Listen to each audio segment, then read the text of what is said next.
Thank you, everybody, for coming back to the Riggs Beast channel. As always, let's go beast on that subscribe button. Let's go beast on that like button. And let's go beast on this SmackDown Live review, which came to you from Des Moines, Iowa.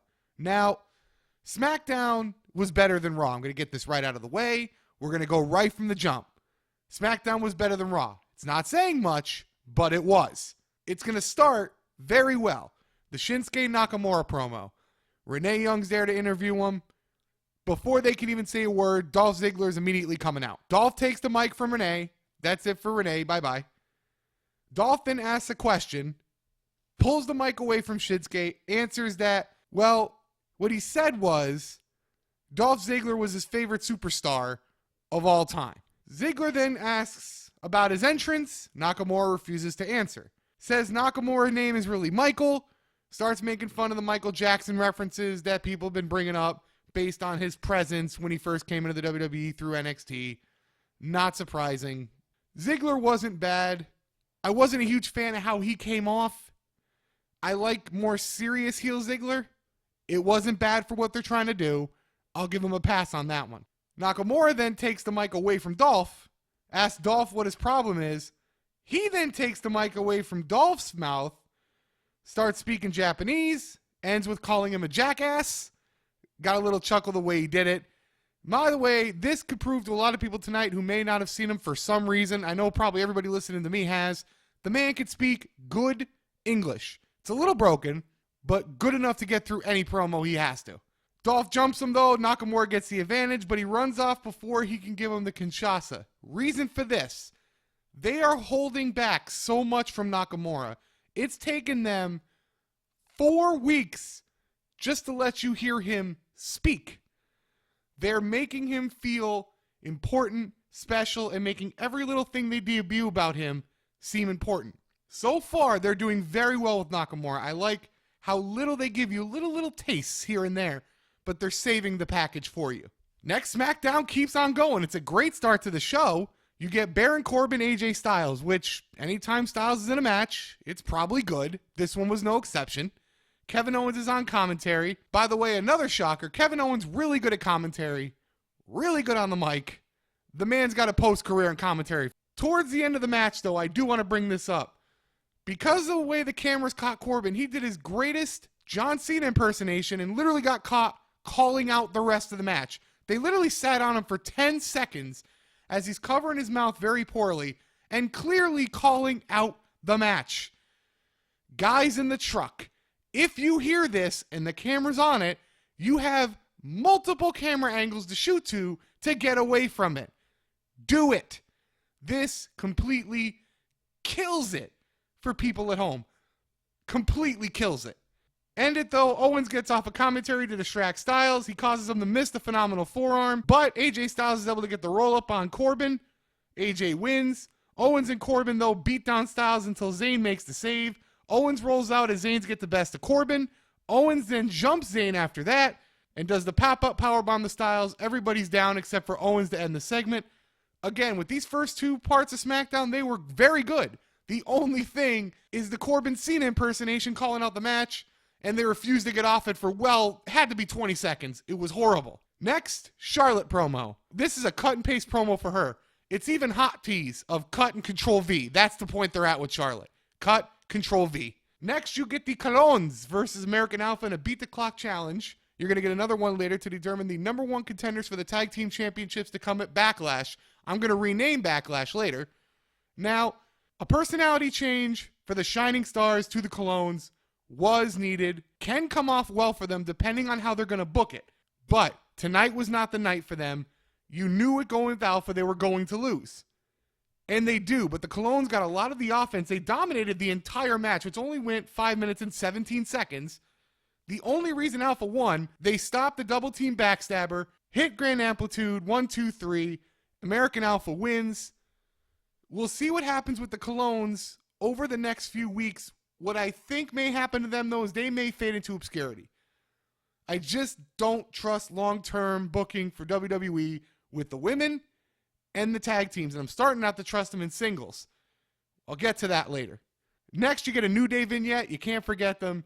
I'm not going to lie, the Usos are probably holding the titles until the New Day come in. I may have given away something, but I almost guarantee you the Usos are not losing those titles until the New Day arrive. Next, you get a Rusev video package. Nice to hear from the guy. His wife's becoming a stripper, but we're not going to talk about that. In the package, he says he doesn't like Shane. He doesn't like Daniel Bryan. And he demands a title match at Money in the Bank, and if he doesn't get it, he's going back to Bulgaria. I like it. Rusev finally going after something and making the demands that his character should do. Can we follow through with it? He can be a great mid-level, even a top-level heel on SmackDown, along with Baron Corbin. They need that side. Randy needs to turn in my eyes, but Rusev can really benefit from being a top-level heel on SmackDown. I hope they go through with it. Next, you get a Becky Lynch interview, and it's interrupted by, they're calling them the Welcoming Committee. I've renamed them, guys. They're not the Welcoming Committee, Natalya, Tamina, and Carmella. No. They are the Sisterhood of the Traveling Bitches. That's what I've named them. That's what they shall be called. The Sisterhood of the Traveling Bitches. They threatened Becky Lynch to join them in their cause against Charlotte. End of the segment. Next, Randy Orton versus Eric Rowan. No DQ. So apparently this is to get us ready for whatever in the hell a House of Horrors match is, which, oh yeah, if you listen on Raw, ends in the ring. If that's the case, dead. Angle dead. Match dead. Bray needs to win. That's all I'm going to say until preview and prediction show. This match wasn't bad, though. I had originally noted that it was boring, and it was boring in the beginning, but they did a good job of picking it up and making the match entertaining. Rowan gets a kendo stick about midway through the match. He hits him a grand total of 3 times. Then he sets up a table on the outside, goes for a suplex. Randy counters it, hits him with the kendo stick. He goes through a table. They go to break. They come out of break. Eric Rowan's completely fine and on the offense. They should have saved the table spot till the end. It just makes it appear like a table spot now means nothing, but in a match down the road, it'll mean everything. These little things, it's the little things I notice, guys. You might call it nitpicking, but it's the little things that make things special. Rowan actually is getting good offense. He's made to look good in this match. I give them credit for trying to give something to a lower tier guy.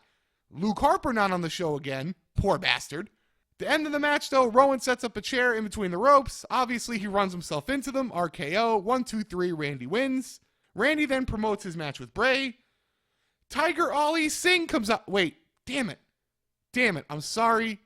It's Jinder Mahal. All right, no, seriously. The reason I joke about Tiger Ali Singh, if you do not know who Tiger Ali Singh is, go look him up. Late 90s. Jinder's promo, what he did coming out, even the way he was dressed, was a carbon copy of the character Tiger Ali Singh. This won't last 3 months. If it does, I will come on here and say that I was wrong. I give this 3 months before Jinder is back jobbing again. And quite frankly, he doesn't even do that well. The promo wasn't that great. He was choppy.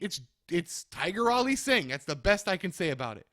But he comes out talking about how better he is because of his money, because of the way he looks, blah, blah, blah, blah, blah. He then talks in Punjabi. He goes to jump Orton. Orton stops him until the Singh brothers come out. The Bollywood boys, for those who watch the Cruiserweight Classic and watch them lose every week with NXT. He takes the title with him. Eventually, they're going to have a shot of him driving away in a limo, which, by the way, they showed it was a rented limo. Little things, guys. Little things. Don't get a camera shot of the limo company. Make it look like he actually owns the limo. For God's sakes, this is not hard. Some of these little things are not hard. He drives off, holding the belt up. 3 months. I give it 3 months. Next, you get a vignette for stripper Lana. I swear they're playing with Lana and Rusev. I swear some of this is a troll. I really do. I've seen the videos of her doing the gimmick with NXT. We'll see how it comes across. I know this is replacing Emma. Or Emmalina, excuse me. I'll see how it comes across. I'll reserve judgment.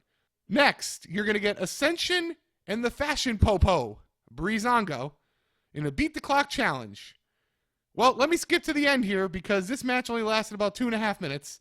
Breezango wins in enough time to become the #1 contenders for the Tag Team Championships. Backlash is now renamed, folks. It is no longer Backlash. The SmackDown exclusive pay-per-view is Jobbermania. Jinder Mahal challenging for the WWE Championship I still don't understand how people do not see the fundamental flaw in that, but I will let it go, and I'll blame WWE for not giving them enough creative content to realize how bad that is. And you have Breezango, who doesn't win any matches and are barely on TV, all of a sudden challenging for the tag team championships. Jobbermania. The main event of Backlash, Kevin Owens, AJ Styles for the United States Championships. Book it now. Then you get a vignette for the House of Horrors match. Again, completely dead in my eyes. Pointless. The main event on Sunday is Reigns and Strowman. This match will go about 25 minutes. And honestly, I don't even feel that anybody cares anymore. I don't, but I don't get the sense even crowds or anybody I hear talk about it even really cares. Next, Naomi's going to give an interview right before the main event in her title match with Charlotte. I'm not going to lie, I like Naomi's promo tonight. It was good, to the point. I always cringe a little bit with the Feel the Glow thing, but that's her shtick, so I don't mind it. But she came off very well. I give her credit for that tonight. I dogged her last week, so I give her credit this week when it comes off good. If only Baron Corbin can do a promo average, I think everybody would see that this guy's a top heel, main event, future champion, and should be in the position, by the way, that Tiger Ali Singh, damn it, I did it again, that Jinder Mahal is in. This should be Baron Corbin's spot. It's more interesting and more real than Jinder Mahal. Anyway, your main event, Naomi versus Charlotte, women's title. Remember last week when I had said that it felt like it was a good match, but they were holding something back? You saw that they were holding something back last week. This was a very good match. I wouldn't mind seeing this again very soon down the road, which I think you will. Back and forth, good near pinfalls. Honestly, better than the Charlotte-Sasha matches that were on Raws. Better than the Charlotte-Bayley matches that were on Raws. This match came off very well.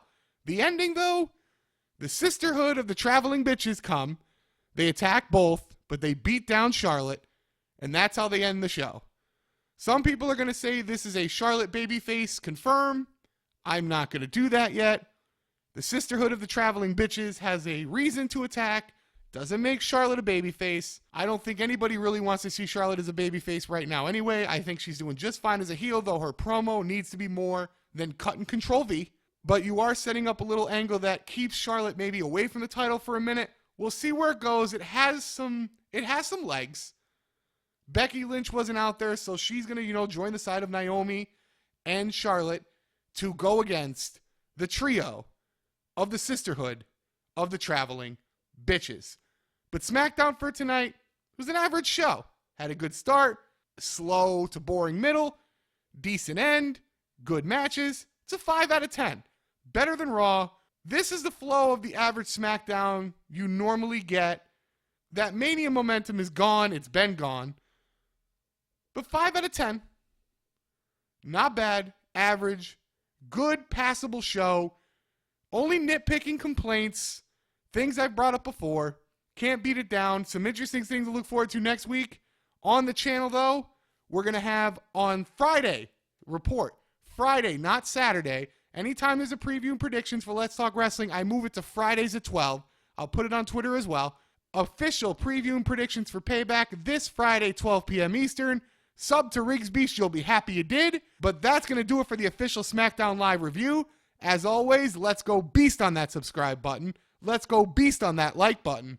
And as always, guys, keep it beast.